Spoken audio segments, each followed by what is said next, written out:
مثلا. الحقيقة أنا كنت مريض، ولكن بعض الناس زادوا في المرض ديالي، وزادوا على أنني على وشك الموت، وأنني شي وحدين ثاني قالوا أنني توفيت، أنني مت. الله يسامحهم، الله يسامحهم. وقالوا فيا ما قالوا. قال لك إلا تحت البقرة كيقوي الجناب. أنا الحمد لله في طور النقاهة، أو نقول بمعنى أنني صحيت الحمد لله، أنا بصحة جيدة. كنشوف في المستقبل إن شاء الله باغي نكون نعمل شي مسرحية نجدد فيها بعض النجوم المغاربة اللي أنا كنعرفهم تهمشوا تا هما بحالي.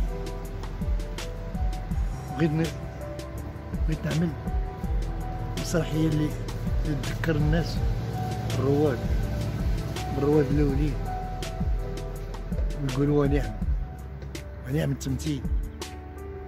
وهذا هو التمثيل، لأن الآن في الحال اللي كنشوف في الوقت الحاضر، داكشي اللي كنشوف وكنشاهد ما هو تمثيل، ما هو إخراج، ما هو تأليف. يعني بغيت غير نشوف شي نهار شي مسلسل دايز، نقلب على المؤلف ديالو، واش أديب، واش من الأدباء ديال المغرب، كاتب واحد عدة روايات أو قصص. بغيت نعرف اللي كيكتبوا هاد المسلسلات شكون هو، لا علاقة لهم بالتأليف. حتى المسرح ما كيديروش، ما دايرينش المسرح، ما كيكتبوش، ما والو. يعني الدارجة عندهم ما هي دارجة؟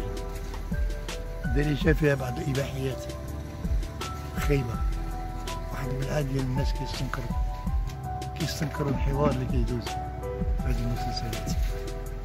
اتقوا الله فينا، ويصوبوا رؤوسهم، ويقلبوا على شيء اسمه ثقافة، شي حاجة اسمه فن. أما دابا ما كان غير الفن.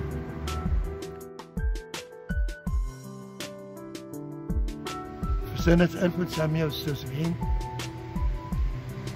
كنت شاركت في واحد الفيلم إنتاج ليبي اسمه الضوء الأخضر، وكان جامع ما بين المصريين والتوانسة والمغاربة واللبنانيين.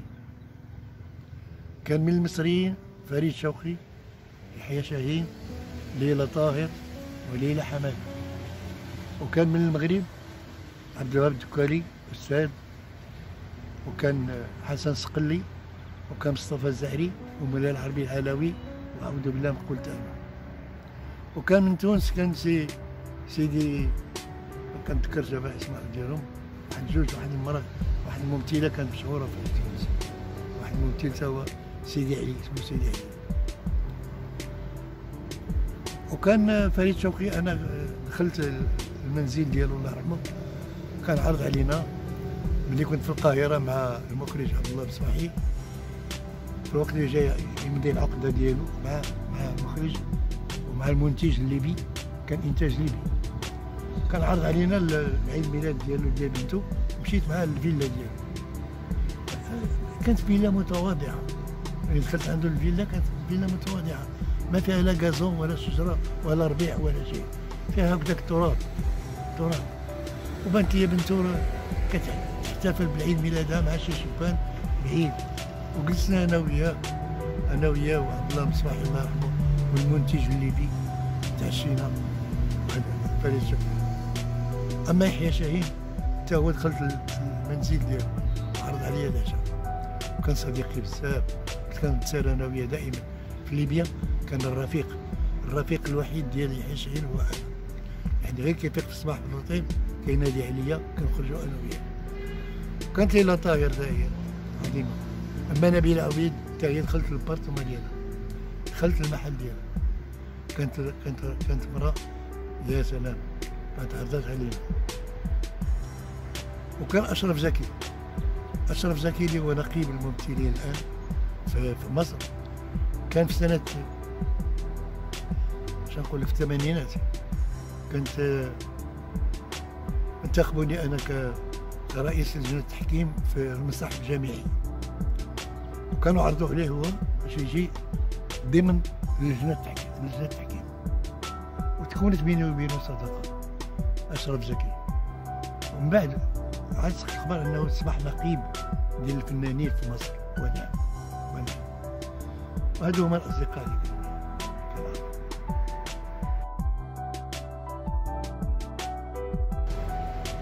محمد مفتاح ونعم الممثل، كيف كيقولوا المغاربة حمر لنا وجهنا مع محمد مفتاح، مع السوريين ومع الليبيين ومع المصريين. كان ممثل كسفير الفن في بعض الدول. ونعم وكان ممثل مقتدر. ونعم وصديق وكان بغيه بزاف، عزيز عليه. من الاصدقاء ديالي فرد العشابي، هذاك صديق ديال الصداقه ديال الضحك، انا وياه ديما نتلاقاو ونضحكوا وممثل، وباقي دابا في طور ان شاء الله غادي يوصل، وملك واحد الشعبيه بزاف. ما بقاش عشابي ولا شعبي عند الجمهور. يعني انا لاحظتو انا ملي كنكون معاه، هاد الناس كيبغيو يتصوروا معاه، هاد الناس كيعرفوا اذا هو في الطريق ان شاء الله الى المجد، وكنتمنى له النجاح ان شاء الله. صديق ربطني معاه واحد تيليفيلم اسمه الدم المغدور، صورناه خلاص. يعني كان ممثل ما بيش شكون هو حسين مثلا؟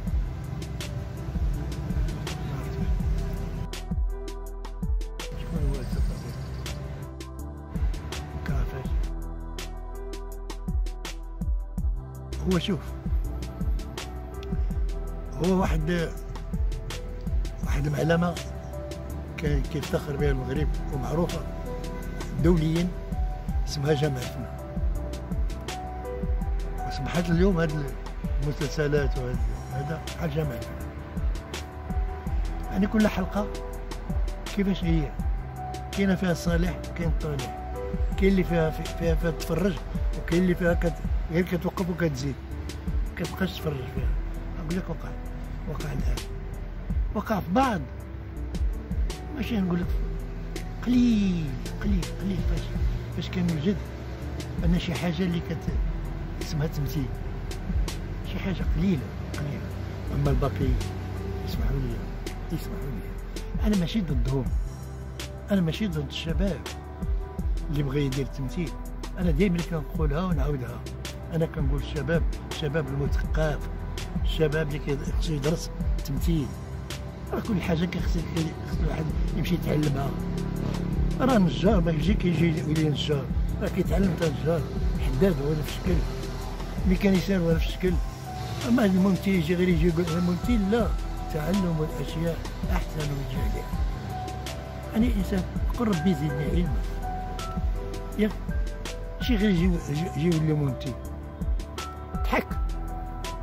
يعني شيل الفرقه الهوات، دخل الفرقه الهوات، حاول تدرب مع الممثلين، تعرف اشنا هي المسرحيه، تعرف اشنا هو المسرح، تعرف اشنا هو الديكور، تعرف اشنا هي الاناره، تعرف اشنا هو البيرش، اشنا هو الريدو، تعرف اشنا هو السيكلو، تعرف اشنا هو الجدور ديال الضوء، تعرف اشنا هو البيرش، تعرف اشنا الاناره اش كيقول لي روم اللي في الخشبه، تعرف انا لو هيرس اللي كاين ديال الضوء تا هو اللي في الخشبه.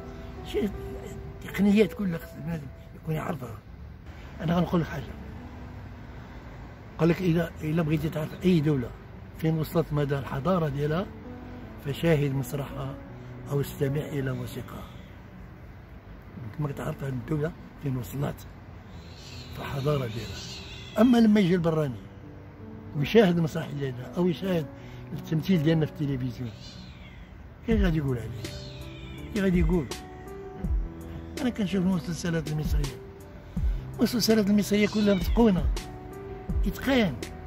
كيتقنوا ماشي غير كيجيو باغيين يدخلوا الفلوس صافي. لا، كيعرفوا على ان الجمهور المصري كله مثقف، كيفهم شنو هو التمثيل.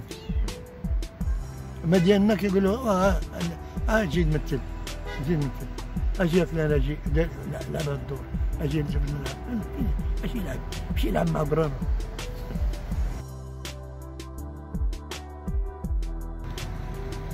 والجمهور ديالي انا دائما كنوجه ليه دائما الكلمه ديال المحبه والصداقه والشكر على التشجيع ديالو ليا من البدايه، من بدايه التمثيليه والفنيه. كنقول ليه الا غبت عليك راه ماشي خاطري، راه المرض اللي لا الم لي، وانا لحد الان انا وليت صحيح شويه لاباس. كنتمنى ان شاء الله نرجع ليك ونعاود نبشرك ونعاود نضحكك ونعاود نخليك تفرج فيا كيف كتفرج. يا سلام، وتقول لي يا الخلفي ديال لاله فاطمه، يا سلام، اوروبا.